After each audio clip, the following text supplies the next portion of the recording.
Cholesterol తో ఇబ్బంది పడుతున్నారా? డయాబెటిస్ రివర్స్ చేసుకోవాలా? డైట్ తో పరిష్కారం. Contact functional nutrition Vinisha Reddy. IBomma owner Ravi Imandi Ravi గురించి రోజుకొక అప్డేట్ వస్తూ ఉంది. ఇప్పటికీ కస్టడీ ముగిసింది, మళ్ళీ కస్టడీ కొనసాగించాలి అని చెప్తూ పోలీసులు కూడా కోర్టుని రిక్వెస్ట్ చేస్తామంటున్నారు. అయితే ఇప్పటికున్నటువంటి అప్డేట్ బయటకు వస్తున్నటువంటి వార్తల నేపథ్యంలో చూస్తుంటే కనుక ఇప్పటికీ రవి చిన్నప్పటి నుంచి కూడా కాస్త క్రిమినల్ మైండ్ ఉందన్నట్టు, అలానే భార్యని ఉన్నటువంటి పాపని కూడా వేధించేవాడు, అందుకే భార్య దూరం కావాలనుకుంది, విడాకులు అందుకే జరిగాయని, అందుకే ఆమె పట్టించిందని, ఇలాంటివి కూడా మనం చూస్తూ ఉన్నాం. అయితే రవి హైదరాబాద్ వచ్చిన తర్వాత తన ఫ్రెండ్కి కాల్ చేశాడు. ఆ కాల్ని ట్రేస్ చేసినటువంటి పోలీసులు రవి విదేశాల నుంచి ఇక్కడికి వచ్చాడు అనే ఇన్ఫర్మేషన్తోనే పట్టుకున్నట్టు ఆ తర్వాత ఉన్నటువంటి అప్డేట్. అయితే ఆ తర్వాత జరిగిన పరిణామాల నేపథ్యంలో ఒకవైపు అనేక రకాల ఆరోగ్య సమస్యలతో బాధపడుతూనే, మరొక వైపు కొడుకు కోసం ఆరాట పడుతున్నటువంటి తండ్రి గురించి మీకు తెలిసిన విషయమే. చిన్నప్పారావు గారు ఆయన బిఎస్ఎన్ఎల్లో పనిచేసి రిటైర్ అయ్యారు. ఆ తర్వాత ఐబొమ్మ అనే ఒక వ్యవస్థ, అదొక పైరసీ సంబంధించినటువంటి రాకెటే నా కొడుకుకు కారణమయ్యాడు అని తెలుసుకున్నాక ఆయన కూడా షాక్ అయ్యారు. ఆ విషయాలన్నీ కూడా మీ అందరికీ తెలిసిందే. రవిని అరెస్ట్ చేసిన తర్వాత, కస్టడీలోకి తీసుకున్న తర్వాత మీరు కాల్ చేశారా బాబుకి? నేను చేయలేదు మేడం, వాళ్ళే చేసుకొచ్చారు పోలీసులు. ఒక రోజు చేసుకొచ్చారు, ఇప్పుడు 3 రోజులు ముందు చేశారు. చేస్తే ఎవరండి అని అడిగాను. క్రైమ్ బ్రాంచ్ నుంచి మాట్లాడుతున్నా హైదరాబాద్. నమస్కారం సార్ చెప్పండి అని. మీ అబ్బాయి ఒకసారి మాట్లాడుతాడు ఇచ్చారు పోలీసులు. ఇస్తే ఏం బాబు ఎలా ఉంటాయి? నాన్న ఎలా ఉన్నావు? బాగున్నావు. నేను బాగానే ఉన్నాను బాబు, నీ గురించి ఆలోచన ఎందుకు ఇలాంటి పని చేసావు? మనకు ఉండేది మనకు చాలు కదా, ఎలాగో బతకడం సరిపోదు కదా, మనకు ఎందుకు తల్లప్పుడు అంటే, నేను పర్వాలేదు బాగానే ఉన్నాను, నువ్వు బాగుంటు అది చేద్దాం. నేను బాగానే ఉన్నాను, నువ్వు బాగుండు అని చెప్పాను, అంతవరకే. అయితే ఫోన్ కట్ చేస్తాడు, కొన్ని సెకండ్లేనండి. అయితే మరుసటి నాకు ఐడియా వచ్చింది. ఐడియా వచ్చి నంబర్ ఉంది కదా మనకాడ అని ఆ సెల్లో నెంబర్ చూసి మళ్ళీ ఫోన్ చేశాను. 11 తర్వాత చేశాను. చేస్తే ఎత్తలేదు, 2 సార్లు చేసాను, ఎత్తలేదు. అంటే అంటలేండి, అప్పుడే అంటనే కాలు మళ్ళీ చూసి ఎత్తలేదు. సర్లే అని ఊరుకున్నాను. వాళ్ళే మళ్ళీ 2:15 అయింది ఫోన్ చేసుకొచ్చారు. నంబర్ కొంచెం గుర్తుపెట్టాను. మళ్ళా నమస్కారం సార్, నేను ఇమంది రవి వాళ్ళ నాన్న. తెలుసు అన్న. అంటే సార్ మా కుర్రోడితో ఒకసారి కొన్ని సెకండ్ మాట్లాడుతాను సార్, ఇవ్వండి ఒక 1/2 నిమిషం అంటే ఇచ్చారు. ఇస్తే మాట్లాడు. నాయన అక్కడ ఒక్కడో అయిపోయాయి కదా, నీకు ఎవరు లేరు కదా, మరి ఇక్కడ మన తెలిసిన లాయర్లు ఉన్నారు, లాయర్లు పెట్టమంటే పెడతాను, నువ్వే ఇబ్బంది పడకు, నేను నా చేసే పని ఏదో నేను చేస్తాను, మంచోళ్ళే లాయర్లు ఉన్నారు అని. వద్దు, ఇక్కడ ఉన్నారు నాకు తెలిసిన వాళ్ళు, చూసుకుంటారు. సరే అయితే నాకు శ్రమ తగ్గించినోడు అయ్యావు, కానీ ఏ అవసరమైనా నాకు ఫోన్ చెయ్యి, నా చేతనైన వరకు, నా చేతలు ఉన్నంత వరకు చేస్తాను, లేదు డబ్బులే కావాలన్నా అరేంజ్మెంట్ చేస్తాను అని చెప్పాను. అలాగే అన్నాడు, అంతవరకే. ఆ తర్వాత ఫోన్ పెట్టాం, అయిపోయింది. అంతకన్నా నాకేం తెలియదండి. చూడాలని ఉంది రా నాన్న అని అలాగేం లేదు, అంత ప్రేమలు ఆడికి లేవు, నాకు లేవు. మా కుటుంబం నలుగురు అంతే, ఎవరి మీద ఎవరికి ప్రేమ ఉండదు, ఏదో బతుకుతున్నాం అంతే. మొదటి వరకు భార్య పట్టించింది అని వార్త వచ్చింది. అంటే భార్యని పాపని కూడా మీ అబ్బాయి రవి వేధించేవాడని, అందుకే ఆవిడ అతని నుంచి విడిపోవాలనుకుంది, విడాకులు అయ్యాయి అని. ఎంతవరకు వాస్తవం అంటారు? చాలా మంచోడు అండి, మంచోడు. అలా అవన్నీ తప్పులు మాటలు, తప్పులు ప్రసారం. ఆడు అలా అన్నాడని అనుకోలేం, మరి ఆ కోడలు కూడా అలా అన్నదని అనుకోను. వీడు పిల్లని బాగానే చూసుకుంటాడు, మా కోడలు బాగా చూసుకుంటాడు, మా కోడలే మంచిదే. కాకపోతే ఇక్కడ అంతా జరిగింది ఏంటంటే వాళ్ళ అత్త అంతా చాలా మేధావండి. ఆవిడ అత్త ప్రవర్తన నాకు నచ్చలేదు. ఆవిడేం ముసలైపోయిందండి, ఏం కావాలి, మందులు కావాలా, 3 పూటలకు అన్నం కావాలా, అలా కాదు. ఈవిడ తెచ్చిన జీతం అంతా పులుసులు వేసేసి, ఆవిడకి ఒక కారు డ్రైవరు. ఈవిడికి ఎందుకండి ఇవన్నీ సోకులు, రోజు షాపింగ్లు. ముసలైపోయింది, ఆవిడకి కావాలా? ఏమనంటే నా కూతుర్ని నేను చదివించాను, ఉద్యోగం చేసుకున్నా, ఆ డబ్బు అంతా నేను ఖర్చు పెట్టుకుంటానని 10 పైసలు ఉంచకుండా ఖర్చు పెడుతుంది. అలాంటప్పుడు వీడికి బాధ అనిపిస్తుంది కదా, ఉద్యోగం వెళ్ళడం ఎందుకు, ఖర్చు పెట్టుకోవడం అంటే. ఉద్యోగం మానేయచ్చు, చేయొచ్చు. ఉద్యోగం చేసిన పేరే కానీ డబ్బులు 100 రూపాయలు కూడా ఇవ్వకపోతే ఇంట్లో ఎందుకు, వేస్ట్ కదా ఆ ఉద్యోగం. ఏమనంటే నా కూతురు నా కష్టం అని. ముసలైపోయిన తర్వాత ఎందుకండి ఆ పోజులు, లగ్జరీ ఎందుకండి? ఆవిడకు ఒక కారు డ్రైవరు, మళ్ళీ షాపింగ్లు, మరి కారు ఉంది, షికారు వెళ్తుంది, షాపింగ్కి వెళ్తుంది, షాపింగ్లు చేస్తే ఊరుకుంటారా, బోల్ డబ్బులు అవుతాయి. ఇవన్నీ అడగకూడదు. వీడు అడిగితే చెడ్డోడు. మా కోడలు అడిగిందని నేను అన్నాను, ఆవిడ మంచి ఆవిడే, మా కుర్రాడు మంచోడే. పిల్లకి ఎందుకు వేధిస్తాడు? రతనాల బొమ్మ మా మనవరాలు. మాకు తలుచుకుంటే బాధ వేస్తుంది. ఆడు కూడా బాగా చూసుకోండు. తప్పమ్మా, లేనిపోయి మాట అనుకోకూడదు. మా కోడల్లో అన్నాం, ఆడిన అన్నాం. వాళ్ళ అత్త వల్ల వచ్చింది ఈ బాధ అంతా. ఆవిడేమైనా ప్రెజర్ తెచ్చారా, ఎక్కువ సంపాదించాలి, ఎందుకు పనికిరావు, అలాంటి మాటలు ఏమైనా అనడం వల్ల రవి ఇలాంటి డైవర్షన్కి వెళ్ళి వినలేదు, ఆడు చెప్పలేదు. కానీ అర్థం చేసుకున్నాను నేను. అంతే, ఆవిడ చేసినవన్నీ డబ్బంతా నీళ్ళ ఖర్చు పెట్టిస్తారు ఆవిడ. వీడినేమో అంటే ఒప్పుకుంటాడట. వీడు సొమ్ము తిని వీడినంటే ఊరుకుంటాడట. ఏదో అని ఉంటాడు. వీడిని పుణ్యానికి అంటే ఊరుకుంటాడట. ఇప్పుడు మిమ్మల్ని మీరున్నారు, నేను మిమ్మల్ని అనవసరంగా అంటే మీరు ఊరుకుంటారా? ఊరుకోరు కదా.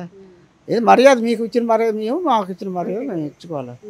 అంతవల్ల ఆవిడ మంచిది కాదు నాకు తెలిసిపోయింది. ఆవిడ పెళ్ళినప్పుడు చూసినప్పుడే తెలిసిపోయింది.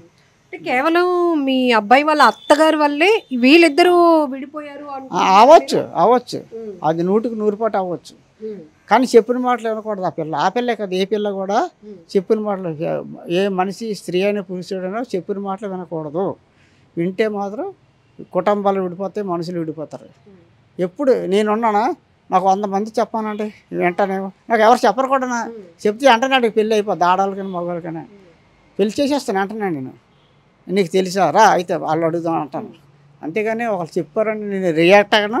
నాకు చూడాలా, నా కంటితో చదువుతో వినాలా, నేను మాట్లాడతాను.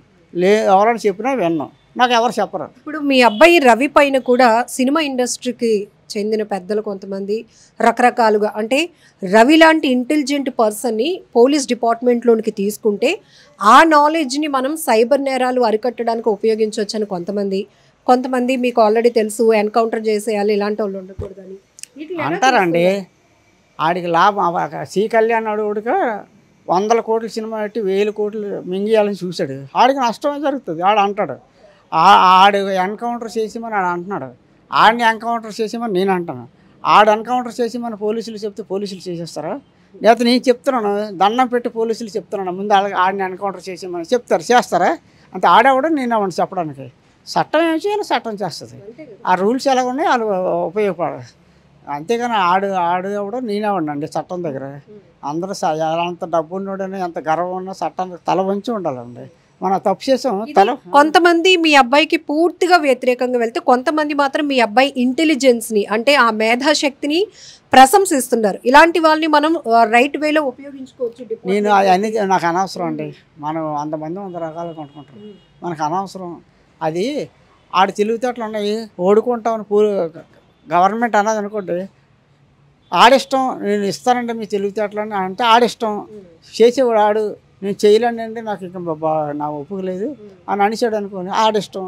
ఆడిని నేను చెయ్యి వద్దని నేను అన్నాం, గవర్నమెంట్ కోరమని నేను అన్నాం. ఏంటన్నా, అందువల్ల అవన్నీ వాళ్ళ పర్సనల్.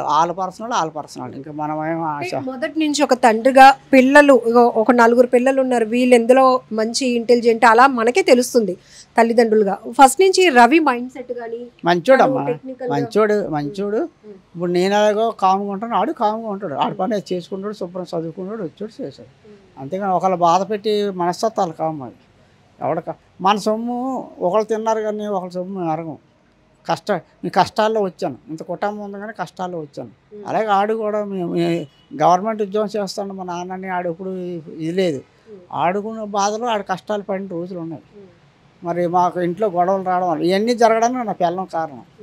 మరి ఏం చేస్తాం? ఇప్పుడు సినిమాల్లో కొన్ని చూస్తూ ఉంటాం కదా, ఒక హీరో, ఒక క్యారెక్టర్ బాగా కష్టాలు పడి ఒక సమాజం మీద ఒక అవగాహన కావచ్చు, లేకపోతే ఒక కసి కావచ్చు, ఎదగాలి, విరక్తి కావచ్చు, అవన్నీ ఉంటాయి సినిమాలో లాగా. ఆ సినిమాలు ఏంటి, మన జీవితాల స్టోరీలే తీస్తారు కాబట్టి అలాగే ఉంటుంది. కసి కాదు, ఆకలి. కసి వేరు, ఆకలి వేరు. ఆకలితో పుట్టాడు, ఆకలితో పెరిగి ఉన్నాడు. కొన్నాళ్ళు ఇక్కడ ఆకలితో ఉన్నాడు. మా గొడవల వల్ల హైదరాబాద్ వెళ్ళిపోయాడు. ఇక్కడ ఆకలితో ఉండలేక అక్కడ ఎవరో ఫ్రెండ్స్ని పట్టుకుని ఏదో అన్నం తినో, ఉన్నప్పుడు రోజుకు 1-2 సార్లు తినో, అలా కష్టపడి ఆడు స్వయం కృషితో అని నేర్చుకొని ఏదో పని నేర్చుకుని బతికాడు. అంతేకాని ఆడు డైరెక్ట్గా పెద్దోడు అయిపోలేదు, లేకపోతే ఆడికేమో నేను డబ్బు ఇచ్చి ఎంకరేజ్ చేయలేదు. నాకే తక్కువ 4-5 వందల జీతాలు వస్తే ఏం జీతాలండి, మా జీతాలు ఉండి సరిగా ఉండికోవు, దానికి ఉంటే ఒకటి ఉండికోవు సెంట్రల్ గవర్నమెంట్ జీతాలు. మాకు అలాగే ఫస్టులేమో ఇబ్బందులు పడలేదు, ఉన్న దాంట్లో జాగ్రత్త. అది నేను మందులో నలుగురు నాకు కొట్టను, మందు అది కొట్టినట్టుగా అయితే అక్కడ తాగిసి వచ్చేస్తాడు. అలాంటి ఉన్నారు మా ఆఫీస్లో చాలామంది. ఇప్పుడు మీ అబ్బాయి వాదించడానికి లాయర్లు ఉన్నారు, నువ్వేం భయపడకు నేను చూసుకుంటాను అన్నారు. సో లాయర్లు ఏమైనా మిమ్మల్ని అప్రోచ్ అయ్యారా? ఎవరు లాయర్ రాలేదు. సలీం అని ఒక లాయర్ గారు వచ్చారు, వచ్చి మీ అబ్బాయిని నేను వాదిస్తానండి అని అంటే, మీరు వాదిస్తారు సార్, డబ్బులు ఖర్చు పెట్టుకొని కోర్టుల చుట్టూ నాకు తిరిగి ఓపిక లేదు, నాకే బోల్డెన్ రోగాలు ఉన్నాయి, మీరు వాదిస్తారా? వాదించవచ్చు, నాకు ఓపిక లేదంటే ఆయన అన్నారు, మీరు డబ్బులు ఇవ్వక్కర్లేదండి, నేను ఫ్రీగా వాదిస్తాను, సంతకం పెట్టండి. ఒక సంతకం అంతే. నేను అన్నా, సంతకం పెడితే ఇంకా కోర్టులు కట్ట రమ్మంటారా బాబు, తిరిగి ఓపిక లేదు, నాకు ఒంట్లో బాగలేదు, దయచేసి నన్ను వదిలేయండి చాలు. అంత అవసరం అనుకోండి, లాయర్ అవసరం అనుకోండి, మీ నంబర్ ఇచ్చారు, అడిగి తీసుకున్నా, ఇచ్చారు కదా, నేనే ఫోన్ చేస్తాను. ఇప్పుడు మీ దగ్గర 2 సమస్యలు ఉన్నాయి. ఒకటి ఆరోగ్యం మీకు సహకరించట్లేదు, కోర్టులు కానీ ఎక్కడికి తిరగాలని. 2 ఆర్థికంగా అంత లాయర్లకు ఫీజులు ఇచ్చుకునే స్తోమత లేదు. కానీ జనం చెప్తున్నారు, ఏ లాయరు రవి కేసుని టేకప్ చేసినా కావాల్సిన ఫీజు ఇస్తాం, మా దగ్గర 5,000 ఉన్నాయి సార్, మీ ఫోన్పే పెట్టండి 5,000 ఇస్తాం అంటే జనం మీ అబ్బాయిని అంత ఓన్ చేసుకున్నారు. వాళ్ళు ఇవ్వక్కర్లేదండి, నేనే ఇస్తాను లాయర్కి. నేను ఎవరు ఈ సలీం గారికి వాళ్ళకి అందరికీ చెప్పాను, మీరు వెళ్ళండి, ఆడు ఉపకారం చేయండి, మేలు చేయండి. ఆడు నాకు పలానా లాయర్ గారు నాకు ఉపకారం చేశారు నాన్న, మేలు చేశారు, ఆయనకి ఏమైనా డబ్బులు అంటే నేను ఇస్తాను. కాబట్టి ఉత్తినే అక్కర్లేదు, ముందుగా నేను డబ్బులు ఇచ్చేవాడిని కాదు, కోర్టు చుట్టూ తిరగాలేను, నన్ను వదిలేయండి. ఆడు కావాలంటే పెట్టమంటే నాకు తెలిసిన లాయర్లు ఉన్నారు, పెడతాను, అంతేగాని చుట్టుపక్కల నేను తిరగలను, నన్ను వదిలేయండి బాబు అని దండ పెడితే ఒకటి వదిలేడు. ఇప్పుడు మీ అబ్బాయికి సంబంధించి ఫ్రెండ్స్ చాలామంది ఉన్నారు, వాళ్ళకు కూడా ఏవో డబ్బులు ఇచ్చి డిజైన్లు అవి చేయించుకోవడం అది జరిగిందట. సో ఆ ఫ్రెండ్ ఫోన్ ద్వారానే మీ అబ్బాయి హైదరాబాద్ వచ్చే విషయం కూడా పోలీసులు తెలుసుకున్నారు. అలాంటి ఫ్రెండ్స్ ఇక్కడ నుంచి ఉన్నారా, మన వైజాగ్ నుంచి? కానీ ఇక్కడ ఎవరు లేరండి, ఉన్నోళ్ళు ఇక్కడ చిన్నప్పుడు చదువుకుని ఉన్నారు, కానీ ఇక్కడే ఉండిపోయారు వాళ్ళు, అంతే ఇంకెక్కడికి వెళ్ళలేదు. అక్కడ తగిలిన ఫ్రెండ్స్ ఉంటారు కదా, వాళ్ళెవరో ఎలాగో చెబుతుంది, అవన్నీ ఆ లింకులన్నీ మనకు తెలదు, తెలియని మాట్లాడను, తెలిసినవే మాట్లాడతాను, తెలియని ఇప్పుడు ఎంత జరిగినాక మీ కోడలతో మీరు మాట్లాడారా ఫోన్ కానీ? లేదండి, అప్పుడే కట్ చేసింది ఆవిడ. ఏదో అడిగి 4 సంవత్సరాలు దాటిపోద్దండి, 4 సంవత్సరాలు దాటిపోద్ది. మరి ఏది మాట్లాడింది ఆవిడ, మీరు రండి గిండి అని ఏది అన్నది. ఇలాగ చూసుకోవడానికి ఆవిడ దగ్గర నేను లేని, నా దగ్గర ఆవిడ లేదు, నేను అక్కడికి వెళ్ళలేదమ్మా. ఆవిడ వచ్చింది 2-3 సార్లు వచ్చింది, ఉన్నప్పుడు బాగానే అన్నీ మాకు టైంకి అన్నం పెట్టిస్తుంది, అన్ని చేసేది, గిన్నెలు అవి తీసేసేది. నేను ఏదైనా అందుకుందాం అంతా వద్దండి కూర్చోండి మీరు అని అనేది. వంటగదిలో ఏదైనా సాయం చేస్తాను, చాలా మంచిది, చాలా మంచిది. పూజలే మా హిందూ పూజలే చేస్తుంది ఆవిడ. ఆవిడని నేను తప్పుగా ఒక మాట అన్నమ్మా, మరి ఆడాలి ఎలా పోయారో తెలియదు. నా వరకు వచ్చేసరికి నేనేం ఆ పిల్ల నన్ను ఏం అనలేదు, నేను సొంత కూతురులాగే చూసాను ఆవిడని. అల్లుడిని కొడుకులాగే చూస్తాను, కూతుర్ని వాళ్ళు కోడలే కూతుర్లో ఒకలాగే చూస్తాను. నా కూతురే మంచిది కాదు చెప్పాలంటే, మా కోడలే మంచిది, నా కొడుకే మంచోడు కాదు, నా అల్లుడు చాలా మంచోడు. మా అల్లుడు మేలు బంగారం, మా అల్లుడు ఎలాంటి అంతే బంగారం కూడా అది డామేజ్, కానీ మా అల్లుడు అలా కాదు, చాలా మంచోడు. నన్ను ఒకసారి చూడాలని ఉంది అంటే వెళ్తారా ఓపిక చేసుకుని? చూడాలంటే వీడియో కాల్ చేస్తాను, అంతేగాని నేను వెళ్ళే ఓపిక లేదు. వీడియో కాల్ అయినా అదే బొమ్మ కదా, చూస్తాను, మాట్లాడతాను, దానికి ఏముంది. దాంట్లోకి మిమ్మల్ని గట్టిగా తీసుకుని, ఎందుకంటే ఇటు అత్తింటి నుంచి కానీ భార్య నుంచి కానీ ఎలాంటి సపోర్ట్ లేదు. ఇప్పుడు చెప్పాలంటే రవి సింగిల్ ఫైట్ చేస్తున్నట్టు. సింగిల్ అంటే వాళ్ళ ఫ్రెండ్ వాళ్ళే, ఇంకా నాకు ఎవరు లేరు. ఎందుకంటే ఆడు ఉన్నప్పుడు సారీ ఆడు మామూలు సమాజంలో మామూలు బాగా ఉన్నప్పుడు కూడా ఆడు ఏమి లింకులు ఏమి లేవు. ఇప్పుడు మనం బాగున్నప్పుడు ఏమమ్మా నేను పలకరిస్తే నేను కష్టాలు వచ్చాడు ఏమమ్మా అని అంటాం. ఆల్మటికాలు ఉన్నప్పుడు ఎవడు వచ్చేస్తారండి, అందరితోనే ఈ సెట్గానే ఉండేది మా ఆవిడ. మరి కష్టం వచ్చినప్పుడు ఎవడు వచ్చేస్తాడు, రాడు కదా. అలాగేటంటే ఆ రామ మెంటాలిటీ మంచిది. అలాగే మాకు కారణాలు అది ఇప్పుడు బ్లడ్ అయితే నాది వచ్చిందమ్మా, బి పాజిటివ్ నా పిల్లలకు వచ్చింది, కానీ జీన్స్ మాత్రం వాళ్ళ అమ్మ వచ్చాయి. మనం ఏం చేస్తాం, దానికి మనం ఆపలేం కదా. జీన్స్ అనేది మీకు తెలుసు కదా, చదువుకున్న వాళ్ళు జీన్స్ 2 సార్లు మీ అబ్బాయి మాట్లాడినప్పుడు కొంచెం ఏమైనా అంటే తప్పు చేశాను అన్నట్టు కానీ నాన్న తప్పు లేదు, రైట్ కాదు, ఏమీ లేదు. మామూలుగా మాట్లాడు, జనరల్గా మాట్లాడు. నేను బాగున్నాను, నువ్వు బాగు, చాలు అంతే. సరే బాబు, ఏ అవసరం వచ్చినా కష్టం వచ్చినా డబ్బులు కావాలన్నా చెప్పు అని అంతే, అంతకన్నా నాకేం లేదు. మీరు మొదటి నుంచి మీ అబ్బాయి విషయంలో ఒకటే స్టాండ్ తీసుకున్నారు, తప్పు చేశాడు అని పోలీసులు అనుకుంటే శిక్షను మాత్రం మనం ఎవరిని తప్పించలేము అని.